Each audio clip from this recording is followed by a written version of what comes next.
Kabajamtootaa fi jaalatamtoota hordoftoota chaanaala keenyaa akkam jirtu isiniin jechaa Civic and Moral Education Chapter 4 Part 4 dha walitti deebinee jirra.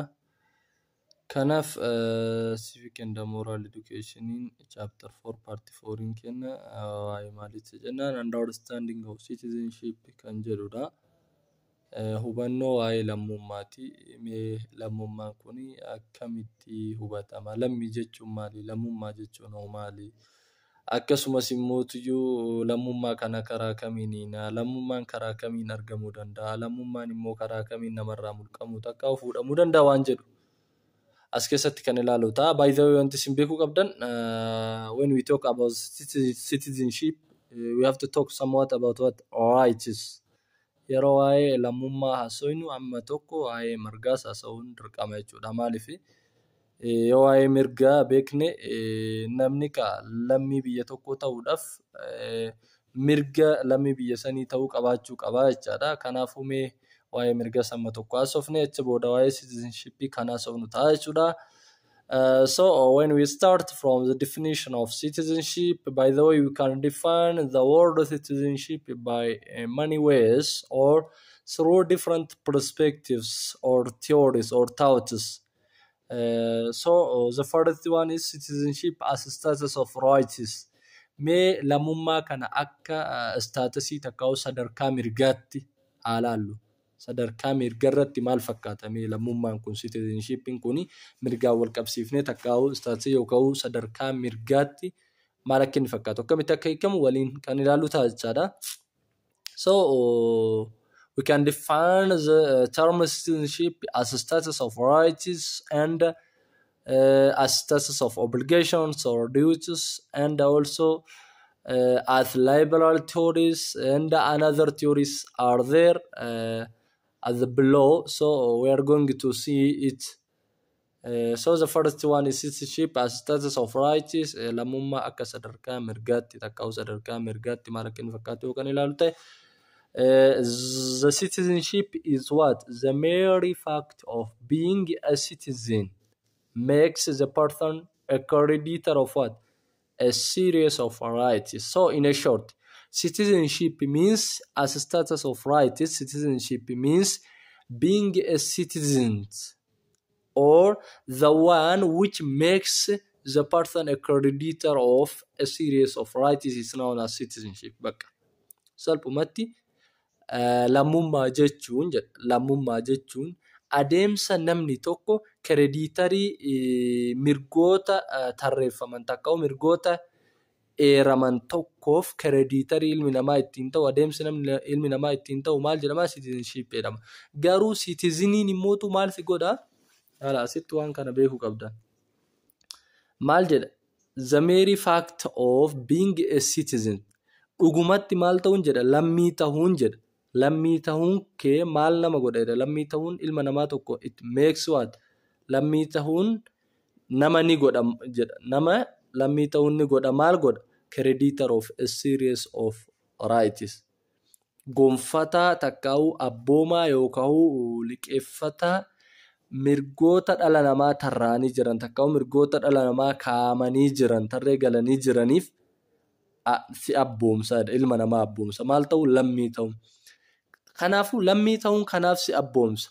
Porososiin immootuyyuu kanaaf si abboomsu kun maal jedhama? Citizenship jedhama. So in a short, a process of or a process in which a human being or a person being a creditor of a series of rights is known as what? Citizenship. Or in a short, citizenship is a process that makes the person a creditor of a series of rights. Adeemsi ilma namaa liqeeffataa takkaa'u abboomaa mirgoota tarraanii jiranii mirgoota eeramanii jiranii lafa kaamanii jiranii san nama taasisu. Adeemsi sun maal jedhama? Citizenship jedhama. Kasansi godhu immoo citizeniidha. Lammii ta'uu keeti. So being a creditor of for being a creditor of a series of rights, you have to being a what? You have to being a citizen.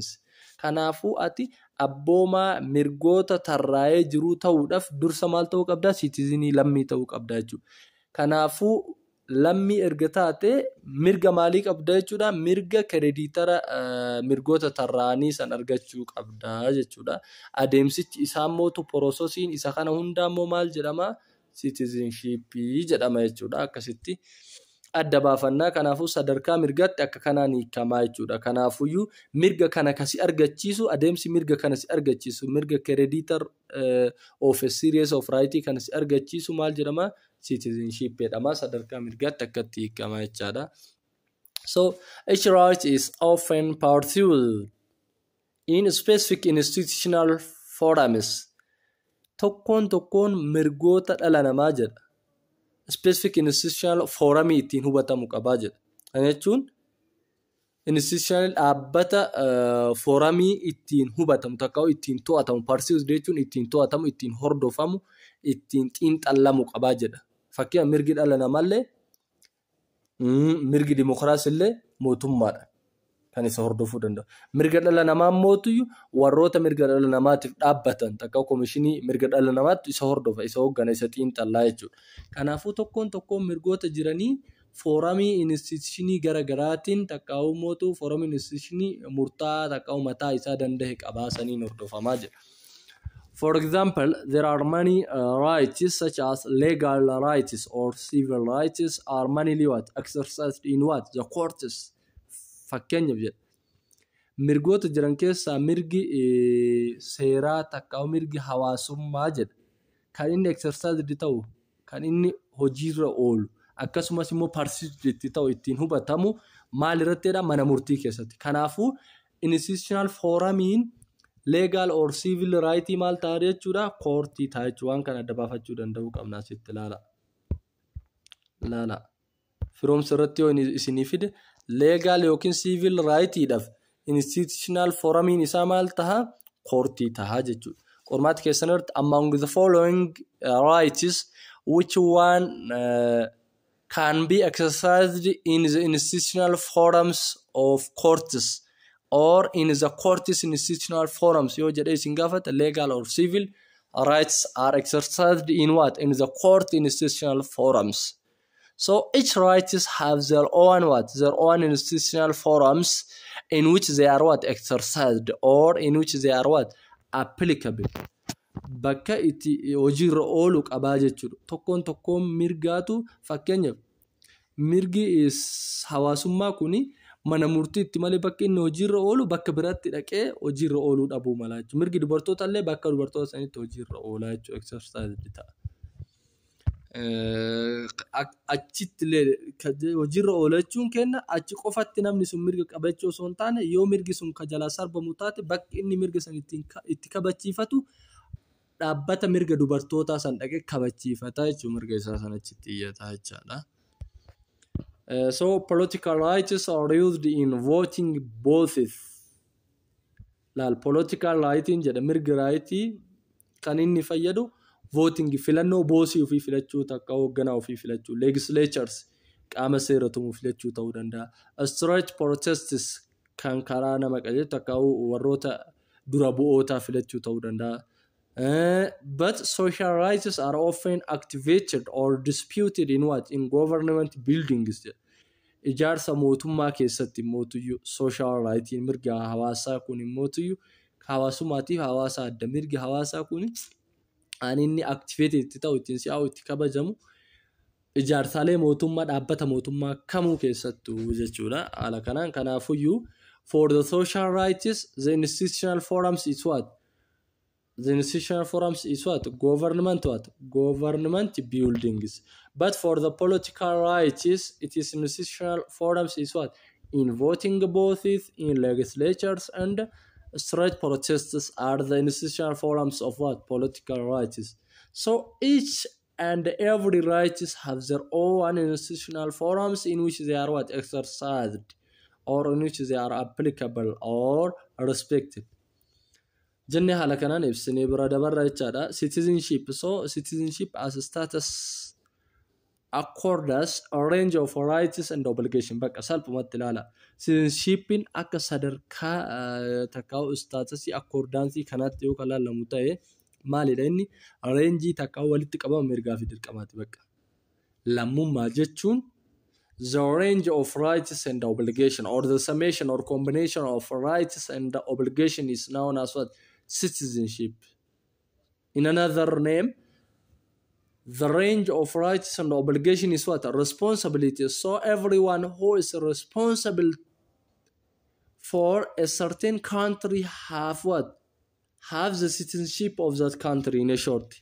Gabaabsinee ida'amni dirqamaa fi mirgaa maal itti gaafatamummaadha. Kanaafuu nam tokko biyya takkaaf itti gaafatamummaa baate jechuun lammummaa biyya sanillee argate jechuu ni dandeenya jechuudha. Kanaaf citizenshipin akka istaatsi akkamitti hiikamaa reenjii takkaa'u gurmuu mirgaa fi dirqamaatti illee ni hiikamaa jechuudha.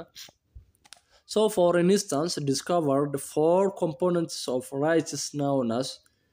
Kanaafuu akka termi citizenship kana wal qabsiisnee mirgoota gurguddoo afurtu discovered ta'e. Mirgoonni afran discovered ta'an kun tokkoffaa irratti liberty or privilege rights, the second one is claim rights, the third one is power rights, and the fourth one is immunity rights. Kanaafuu mirga madiinummaa, mirga aangoo, mirga mootuu haqummaa yookaan kileemii fi mirga liberty yookaan privilege mirga dhuunfaa yookaan mootiyyuu isa maal jennuun san namummaa isa jennuun sanii mirgoota kana afranii. Mirgoonni kun afran those 4 rights are the main rights which is very related with what? With citizenship, and a certain citizen must own or have those 4 what? Rights at least. Kanaafuu mirgoota kana afran mee takka takkaan kan waliin ilaalu ta'a. The first one is liberty rights, privilege rights.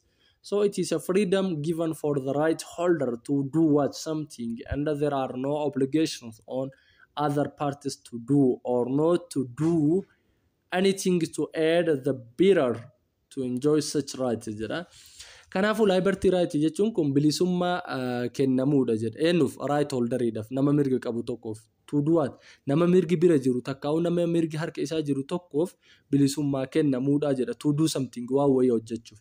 And there are no obligation. Dirqamni immoo irra hin jiru jedha. On other parties, partii biraa dirqamni hin jiru.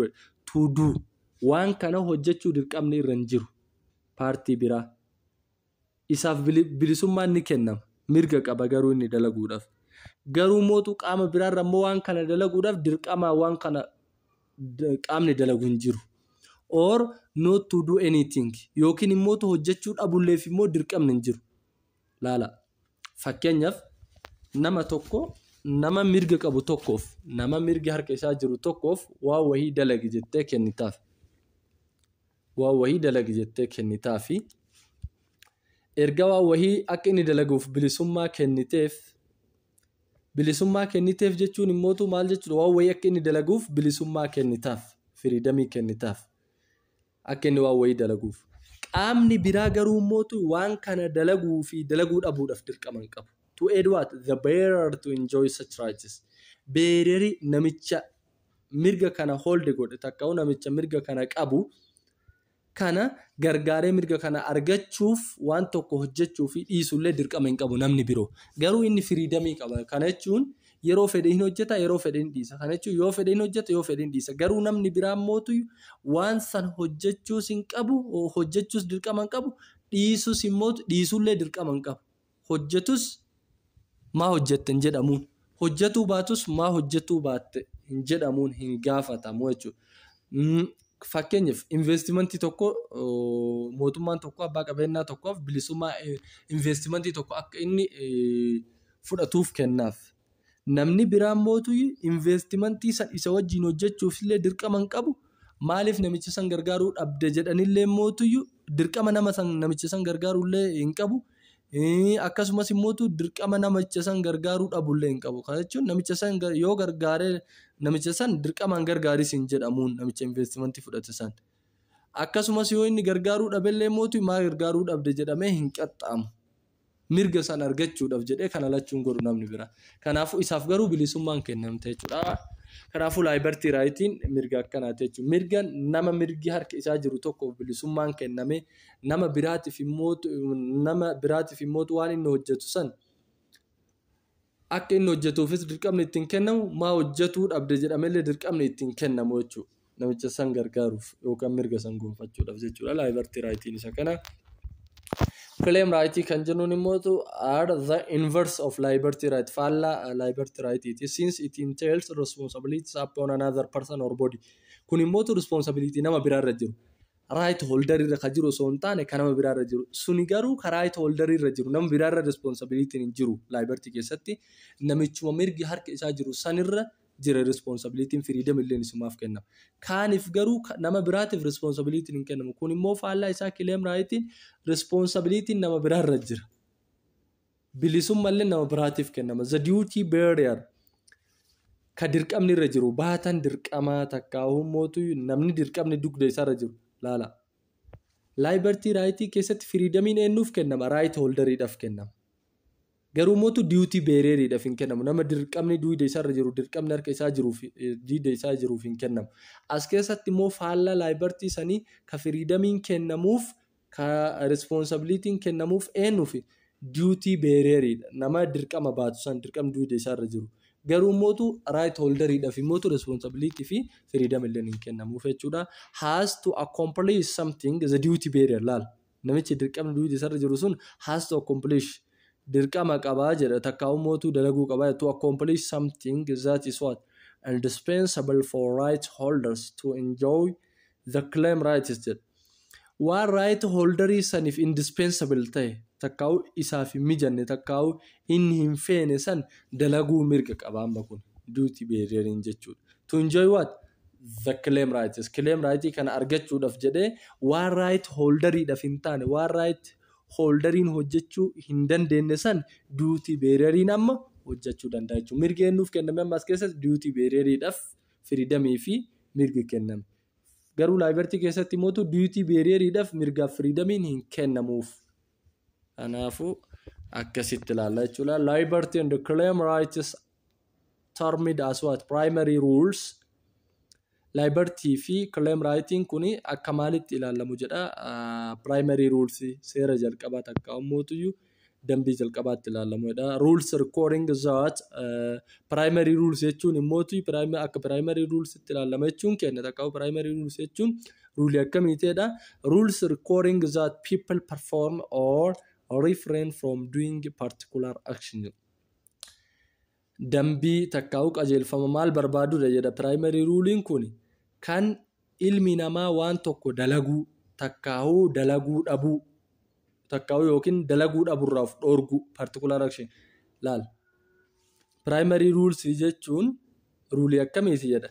Rulii barbaadudha takkaa'u rulii of keessaa qabudha jedha. Maal ilmi namaa tokko gocha murtaa'aa tokko dalaguu fi dalagurraaf dhoorgu takkaa'u dalaguu fi dalaguu dhabu jechuudha.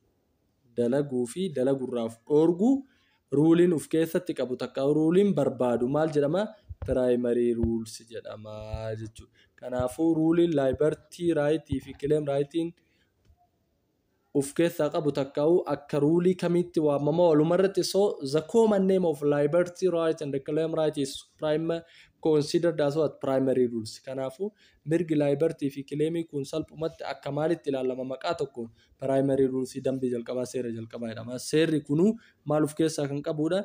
Ilmi namaa waan tokko dalaguu fi dalagurraaf dhoorgu kan of keessatti qabatudha jechuudha. Kana jechuun liberty right fi claim right maal of keessaa qaba jechuudha. Ilmi namaa gocha murtaa'aa ta'e tokko dalaguu fi gocha murtaa'aa ta'e tokko dalagurraa of dhoorguu kan of keessaa qabudha jechuudha salphumatti. Inni sadaffaan immootu power rightidha. Power rightiin immootu are rights regarding the modification of first order rights. Kun immootu power right mirga aangoo kan jennuun kun immootu mirga akkamitti ilaallamuudha jedha. Modification of first order rights. Ammayyoomsuu takkaa'u fooyyessuu maali seera bu'uuraa takkaa'u mirga seera bu'uuraa takkaa'u ajaja mirgaa san haaromsuu kan of keessatti qabudha jechuudha. Modification of first order right. First order right ajaja mirgaa isa jalqabaa takkaa'u mootu mirga jalqaba jiru san maal gochuu of keessa qaba? Modify gochuu kan of keessaa qabudha jechuudha. Takkaa'u mirga ajaja modify godhu. Kana jechuun paaworii keessa qaba. Paaworii waa'ee aangoo dubbatame. Paaworiin aangoo waan ta'eef power right maal of keessa qabachuu? Order right makana maal godha? First order right mirga ajajaa duraanuma jiru san maal gochuudha? Modify godha. Fakkeenya mootummaan tokko waggaa 5 yoo bulche mootummaan itti aanu waggaa 6 gaafa eegale first right order ma jiru san modify godhee maal godha ittiin bulchaa jechuudha. Mirga ajajaa kama duraan jiru san modify godhee kan ittiin bulchu maal jedhama power right jedhama. They are what cooperative controls that are what imposed on others jedha. Inni kun waldaa takka walitti qabama maalitti control ittiidha hoggansaati takka mootu to'annaati. Kan maal godhu kan imposed on the others kan isa biroo irratti dalageeffamu. Walitti qabama takka waldaa hoggansaa qaama biroo irratti gaggeeffamu santu maal jedhama power right jedhama. Kanaafuu power right are cooperative controls that are imposed or applied on what on others. Eka mirgi aangoo maalidha walitti qabama to'annaa walitti qabama hoggansaa nama biroo irratti raawwatu hogganaan tokko hogganamtoota irratti raawwatu san jechuudha. The fourth one is immunity rights. So immunity rights entail the absence of a power in other party to alter the right holder's normative situation in some way. Immunity right jechuun mirga akkamiti entail kan ensure godhu kan mirkaneessudha. Maal absence of a power aangoo jiraachuu dhabu takka hommootiyyuu aangoon mirga dhabu aangoon jiraachuu dhabu in other party biroo keessatti to alter the right holders normative situation haala namicha mirga qabu tokko jijjiiru. Fakkeenyaaf namni tokko party kana keessatti fakkeenyaaf namni mirga dhala namaa takka komishinii mirga dhala namaa keessa dalagu namni komishinii mirga dhala namaa yookiin immoo fakkeenyaaf an ogeessa fayyaati. An ogeessa fayyaa ta'eetiniin mana murtii keessatti waan tahaa jiru ogeessa fayyaa ta'e nama tokko irratti murtii murteessuu hin danda'u jechuudha. Namicha mirga qabu tokko ani namni mirgi harka isaa jiru tokko irratti murtii tokko murteessuudhaaf aangoo dhabuun kiyyeessuun maal jedhama immunity right jedhama. Mirga madiinummaa takkaa'uu mirga uumamaan inni qabu jedhama. Kanaafuu mirgi immunity kun mirga akkamii mirga namni tokko paartii biroo keessa jiraate laal paartii biroo keessa jiraate paartii san keessa mootuyyuu bahee mirga nama mirgi harka isaa jiru tokko takkaa'uu mootuyyuu nama mirgi harka isaa jiru tokko normative situation isaa haala jireenya isaa takkaa'uu amala isaa aangoo ittiin jijjiiru dhabuu sun maal jedhama immunity right jedhama. Kanaafuu namni kamuu immunity right mataa isaa danda'e qaba. So immunity right sanumatti kan mirkaneessudha. Maal kan mirkaneessudha aangoon tokko dhabamuu takkaa'uu namni silxaana dhabuu paartii biroo keessa jiraatee paartii biroo keessatti hirmaatee mootuyyuu nama tokkorraa mirga fuudhuu takkaa'uu mirga kaasuu dhabuudha. So another term is membership and identity jedha. Miseensummaa fi akkasumas eenyummaa jedha. Mee miseensummaa fi eenyummaan kun akkamitti akka ilaalamu kan waliin ilaallu ta'a jechuudha. Garaagarummaan immoo miseensummaa fi eenyummaa maal akka ta'e kan waliin ilaallu ta'a jechuudha. So citizenship is associated with what membership of what political community which implies integration into what that community with a specific identity that is a common to all members who belongs to it jedha. Citizenship jedha lammummaan maal walii wal qabatadha miseensummaa wajji wal qabatadha. Miseensummaa akkamii miseensummaa siyaasa hawaasa tokko siyaasni hawaasa sunuu kan maal agarsiisu which implies kan maal agarsiisu integration qindoomina into what that community hawaasan keessatti qindaa'uu gurmaa'u with what with specific identity maal wajjin qindaa hawaasni sun maal wajji qindaaha with specific identity eenyummaa mataa isaa danda'e takka eenyummaa murtaa'aa qabaatuudhaan kan qindaa'e san that is what common to all members. Inni sunuu eenyummaan specific ta'e sunuu kan maal ta'edha membarii san hundaafuu common ka ta'e who belongs to it community saniif ka belong ta'an ka abbooman takkaa'u ka firooman san hundaafuu maal ka ta'e miseensa san hundaafuu common kan ta'e qabaachuudhaan integrate kan ta'edha jechuudha. Kanaafuu citizenship maal wajjin wal qabata membership political community takkaa'u siyaasa hawaasummaa takkaa'u uummata tokko wajjin kan associate ta'edha walitti hidhateedha jechuudha. Political community sunuu kan maal garsiisudha takka political community jechuun maa inni integration it implies the integration into what that community hawaasan keessatti gurmaa'uudha qindaa'uudha maalin eenyummaa mataa isaa danda'e qabaachuudhaan eenyummaan sunummoo meembarii hawaasa sanii hundaafuu kooman kan ta'edha jechaadha. So the criteria for membership have been linked to what shared territory, common culture, ethnic characteristics, history, etc. Namni tokko miseensa hawaasa tokko ta'uudhaaf takka miseensa political community tokko ta'uudhaaf wanti inni ilaalamu political community waliin criteria kanneen qabaachuu qaba yoo xiqqaate criteria afran kana qabaachuu qaba. Tokkoffaa territory isaa ilaalama, daangaan lafa isaa ilaalama. Common culture isaa ilaalama, aadaan hawaasa san wajjin inni qabu ilaalama, ethnic characteristics takkaa'u sabummaan eenyummaan isaas ni ilaalama, history seenaan isaas ni ilaalama jechuudha. Kanaafuu kuni afran ilaalamee ergasii membership biyya takkaa'u political community takkaa taate taanan immootu maal argatte jedhamta, citizenship argatte jedhamta. Maaliif jennaan membership argatte jechuun citizenship maal wajji wal qabata, membership political community waliin associate waan ta'edha. Kanaafuu namni tokko dura dursee citizenship argachuudhaaf membership argachuu qaba. Membership eenyu membership political community tokko yoo ta'e achi booda citizenship ni argata. Garuu membership political community tokko ta'uudhaaf immoo criteria kana afran guutuu qaba. Tokkoffaa irratti territory isaa ilaalamuu qaba. Lammaffaa irratti common culture isaa ilaalama. Sadaffaa irratti ethnic characteristics isaa ilaalama. Afuraffaa irratti history fi kanneen kan fakkaatan ilaalamee kanarra dhaabbatee political community tokkoof membership isaaf kenname. Political community tokkoof membership isaaf kenname taanan immootu biyya political community sun keessa jirtuuf immoo namichi sun maal argate jedhama, citizenship argate, lammummaa argate jedhama. Kanaafuu indirectly criteria membership dhaaf asitti nuti ilaalle kuni criteria maalitti jechuu dandeenya, citizenship jechuu dandeenya jechuudha. Maaliif jennaan membership argate jechuun nam tokko citizenship indirectly argate jechuudha waan ta'eef. Kanaafuu criteria kana afran akka hin daganne isin jechuu barbaada. Qormaata irratti ni gaafatamtu adaraa keessan. Kanaafuu kallattiimaan participation hirmaannaa ni ilaalama ka jedhu mee kan waliin ilaaltu hirmaannaan maal? Participation occupies a key position in citizenship. Akkasumas laala membership keessatti wantoota afran santu barbaachisa. Dabalataan immoo wantoota afran membership dhaaf barbaachisan malee participation ni barbaachisa citizenship dhaaf. In addition to the above four or above criteria which is required for the membership of a certain political community. In addition to that, there is also participation for the citizenship of a certain political community or a certain country. So participation occupies a key position. Position takkaa'u bakka ijoo qaba participation maal keessatti lammummaa biyya takka argachuu keessatti. Nonetheless, individual differ in what approach they find important. Kanaafuu dhuunfaan tokko kan garaagarummaa horatu participation inni qabu irratti jedha. Participation dhuunfaa tokko qabu adda baasuudhaaf illee kan barbaachisaa ta'e maali participation dha jechuudha.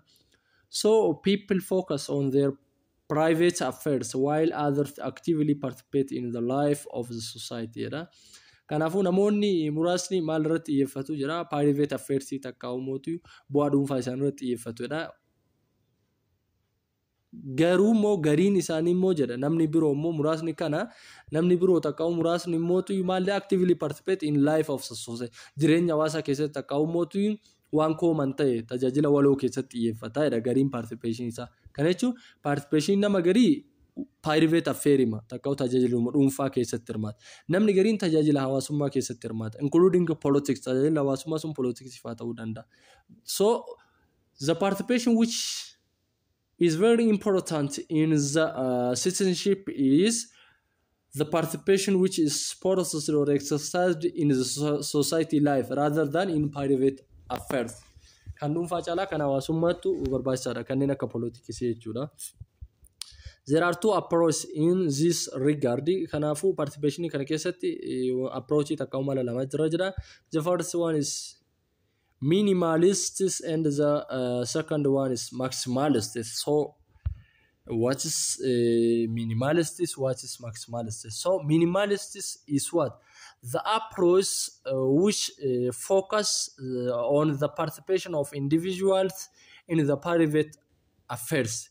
But the maximalist indicates that if a certain peoples are participate, or it indicates the participation of a peoples in the life of society rather than in private affairs. Kanafu minimalistiin participation kam agarsiisa? Participation tajaajila dhuunfaa private affairs keessatti hirmaatan agarsiisa. Maximalistiin immoo hirmaannaa namni tokko tajaajila hawaasaa kanneen akka politiksii keessatti qabu agarsiisa jechuudha. Salphumatti ala kana adda baafachuu dandeettanii maqaan isaa ta'uu ni ibsa. Minimalist jechuun dhaabbilee dhuunfaa takka tajaajila dhuunfaa qofa keessatti hirmaatu kan agarsiisudha. Approach kan agarsiisudha.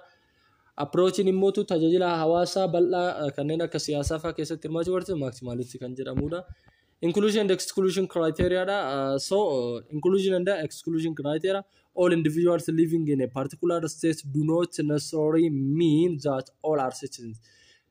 Inclusion criteria jira. Dhuunfaan particular state takka bulchiinsa akka biyya murtaa'aa ta'e keessa jiraatu hundi isaatu lammii biyyaa ta'uun dirqama jechuu kenna miti jedha. Akka itti ta'us qaba, akka itti hin taanes qaba. For criteria mataa isaa danda'e qaba jechuun hundi namni tokko biyyuma takka keessa jiraachuun qofti lammummaa biyya sanii akka argatu san taasisu jechuudha. Waan isa dhorku jira, waan isa argachiisu jira jechuudha. For instance, there are no citizens visiting jedha. Fakkeenyaaf namni tokko biyya takka yoo daawwiidhaaf dhaqe biyyuma san keessatti argamuun isaa lammummaa biyya sanii kennuuf maaliif daawwiidhaaf dhaqe waan ta'eef.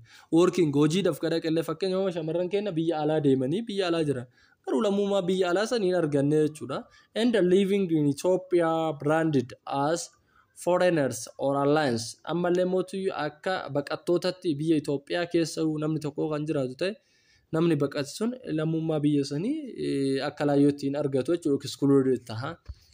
So foreigners have the likelihood of staying in the territorial administration of Ethiopia as far as they have authorized visas. Kanaafuu fakkeenyaaf namni biyya alaa tokko jedha. Namni biyya alaa diyaaspooraan tokko biyya Itoophiyaa kana keessa daangaa biyya Itoophiyaa kana keessa dhufee yookaan turu taateedha. Administration Itoophiyaa bulchiinsa Itoophiyaa keessa yookaan turu taate hooggansaan fa'aa aangoodhaan fa'aa yookaan dhufu taate inni authorized visa waan qabuuf akka laayyootti lammummaa Itoophiyaa taniin fedhu jechuudha itti najamu excluded ta'a jechaadha. Inni garuu osoo fedhe argachuu danda'a garuu mootuyyuu inni fedhu waan ta'eef sababa saniif fedhii irratti illee hundaa'e excluded ni ta'a jechuudha. Foreigner waan ta'eef namni biyya alaati. Fakkeenyaaf Hindoonni leeksharoota hedduutu jira Itoophiyaa keessa. Hindiin Itoophiyaa keessa dhufanii barsanii maallaqni isaanii hindirraa birrii Itoophiyaatti jijjiiramee kafalamaaf. Garuu isaan lammummaa Itoophiyaa hin kennamneef foreigner waan ta'eef jechuudha. Maaliif authorized visa qabanii har'aa soolanii bormoo biyya isaanii san deemuu danda'a waan ta'eef jechuudha. Kanaafuu ammaaf tarmii kenna kana bakkuma takka qofa irraa dubbannee dhaabna yeroo itti aanu kan itti fufnu ta'a. Theorizing citizenship waan jedhamu jira. Mee theoriidhaan akkamitti hiikama lammummaan kun? Theoriin garaagaraa waa'ee lammummaa kanarratti waa'ee duka dubbatantu jira. Isaan keessaa muraasni gama gadiitti jiranii. Kanaaf har'a mee waa'ee theorii kana laalee theorii meeqa akka jiru qofa laalee tokkoon theorii yeroo itti aanu kan laallu ta'a jechuudha.